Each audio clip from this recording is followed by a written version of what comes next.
Hello, bonjour, comment allez-vous? Vous allez bien? Moi, en tout cas, ça va. Dernièrement, j'étais en train de suivre au journal une histoire qui m'a fait froid dans le dos. Je voudrais m'adresser à toutes les femmes seules. Vous avez eu des enfants, vous avez un enfant, deux enfants, tout, et vous vous remettez sur le marché de l'amour. J'avais déjà fait une vidéo de ça et je ne pense pas que vous avez suivi. Je veux attirer votre attention. Vous êtes des cibles de certaines mauvaises personnes. Vous êtes des proies sensibles. Il faut que vous compreniez, vous ne venez pas sur le marché de l'amour comme tout le monde, avec toutes vos forces. Vous avez des enfants avec vous et c'est sensible. Ça veut dire que vous étiez en relation et qu'il y a peut-être en vous encore des dépendances affectives, des peurs, des blessures héritées des anciennes relations.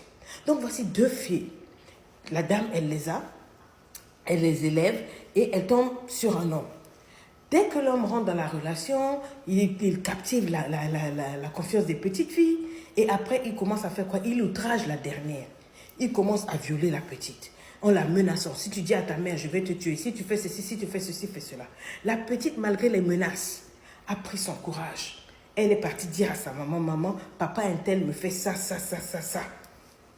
Vous savez, réaction de la mère, toi tu es une menteuse, toi tu veux briser mon foyer, tu veux briser ma relation. L'homme que j'ai souffert pour avoir comme ça là, ok, je vais aller lui demander, ça va lui demander, hé Jérôme, tu as fait ça à l'enfant, lui dis-moi, jamais. Est-ce qu'il peut te dire qu'il a fait? Hé, scandale, toi tu veux gâter la relation, toi on m'avait dit qu'il y a la sorcellerie, hein. Elle l'emmène chez les pasteurs, prier pour ma fille, elle veut... C'est-à-dire, tu n'écoutes même pas ton enfant. Tu préfères croire cet étranger que tu as emmené à cause de son anaconda. Donc, qu'est-ce qui se passe?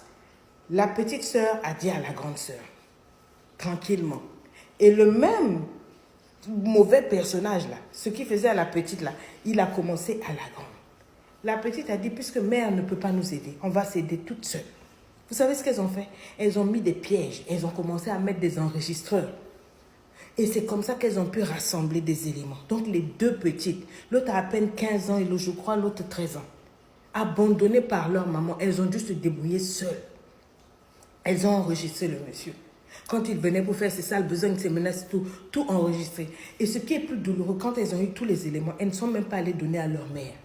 Elles sont allées direct à la police. Est-ce que vous comprenez? C'est-à-dire qu'elles ont préféré aller trouver sécurité à l'extérieur. La police les a crues. La police fait une descente, on met la main dessus, on demande à la dame, madame, c'est comment? Oh non, c'est-à-dire que comme on m'avait dit, je ne croyais pas parce que quand je lui ai demandé, il s'occupait tellement bien des petites là, et puis voilà, et puis comme ça, et puis... Et donc vous avez laissé faire, donc moi je ne croyais pas, c'est pour ça que j'avais dit que j'allais même les envoyer à l'internat, les éloigner, peut-être qu'elles ne supportaient pas ma relation et tout et tout. On a arrêté monsieur et madame.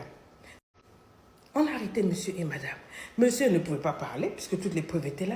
Mais madame, donc même la police disait, mais attendez, vos filles viennent vous parler. Est-ce qu'elles ont l'habitude de venir vous raconter ce genre de choses? Oh non, tout ça là. Donc c'est une première, ça ne vous titille pas? Non, ça ne titille pas. Monsieur et madame, prison. Vous savez quoi? Je veux vous le redire. Quand vous êtes une femme, vous avez déjà eu une expérience. Vous avez déjà été avec des hommes. Vous avez un enfant, deux enfants et tout. Vous n'êtes pas comme toutes les femmes. Vous devez faire 2 fois plus que toutes les femmes, 2 fois plus attention que toutes les autres femmes. Vous n'êtes pas seul, vous êtes sensible. Ils se disent qu'il y a une relation qui a eu dans votre vie, qui n'a pas marché. Donc ils vont marcher sur ça doucement, doucement. Ils savent que vous voulez à tout prix, soit vous donner une autre chance, vous voulez à tout prix, soit vous prouvez que vous vous aimez, que vous êtes encore disponible sur le marché. Ils viennent, ils savent que vous êtes un terrain acquis. Vous avez des aides sociales, des allocations, vous avez tout. Bon, vous êtes déjà un package intéressant, surtout si c'est quelqu'un qui ne travaille pas. Il se dit que voilà, celle-là, elle est déjà bien mature, elle est tout, je vais être là, comme elle a déjà sa vie stable, je veux venir m'intégrer là-bas. Et vous avez des filles que vous devez protéger, et même des fils, parce que si vous ne faites pas attention, ils vont monter sur vos garçons aussi. Mais vous ne pouvez pas me dire que vous êtes une mère, tu portes un enfant, l'enfant sort. Je sais qu'il y a des enfants qui sont difficiles. Mais l'enfant vient te dire, maman, voilà ce que papa un tel fait. Mais la première des choses, maman, fais tes investigations et crois à l'enfant. En attendant que tu trouves, éloigne, menace. Ça, c'est ta priorité. Ta priorité, c'est pas ta relation avec ce monsieur-là. On peut trouver un ex-homme, mais un ex-enfant, ça n'existe pas. Le rôle d'une mère, c'est de protéger. Je sais que ce genre de vidéo-là, vous n'aimez pas. Non, parce que ça ne parle pas d'anaconda, de position, non. Mais ça, c'est plus important. Vos enfants grandissent en vous haïssant parce que vous ne leur avez pas donné protection. Parce que vous ne les avez pas gardées, vous n'avez pas veillé sur elles.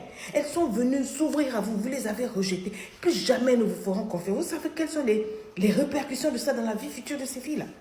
Déjà le viol par un ami que maman a emmené dans la maison. Vous rendez compte un peu de l'impact de ça. Et en plus, vous-même, vous êtes allé voir votre maman. Maman ne vous a pas cru. Toute la vie, les filles là vont croire que leur parole n'a pas de valeur. Elles ne se font pas compte. Il y a tout un grand travail, il y a beaucoup de traumatisme dans ça. Mais ça qu'on va le dire, ah coach, toi tu peux pas comprendre, c'est difficile, au moins tu as quelqu'un qui t'a aimé là, avec 2 enfants et tout.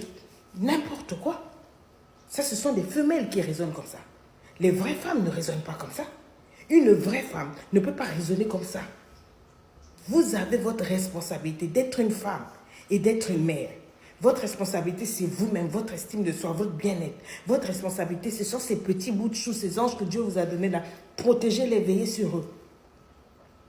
J'espère que c'est clair.